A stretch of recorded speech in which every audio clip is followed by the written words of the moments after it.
আচ্ছা বন্ধু, নমস্কার, আসসালামু আলাইকুম। আমি খুব মূল্যবান কথা বলছি না, এর থেকে আরও বেশি মূল্যবান কথা আছে। তবে আপনি হিন্দু হন চাই মুসলমান হন, যদি মানুষের হৃদয়ে কোনো কষ্ট দিয়ে থাকেন, সে কষ্ট কিন্তু আপনার পরিবার পাবে। আপনি কল্পনা করতে পারবেন না যে কিসে কি হয়ে গেল।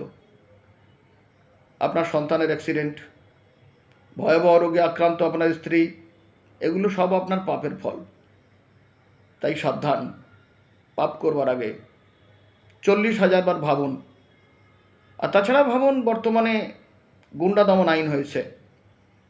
পাপ করবেন, অপরাধ করবেন, কখনো করবেন না। একটু বিবেক কাজে লাগান, রাগ কমান, নিজের মধ্যে যে পশুত্ব আছে এটাকে দূর করে ফেলুন। দেখবেন ওপর আল্লাহ, ভগবান, ঈশ্বর, সৃষ্টিকর্তা আপনার সংসারের সকল কষ্ট, দুঃখ, যন্ত্রণা, আপনার জীবনের সকল যন্ত্রণা, দুঃখ, কষ্ট উৎখাত করে দেবে। সংসার থেকে উৎখাত করবে, জীবন থেকে উৎখাত করে দেবে।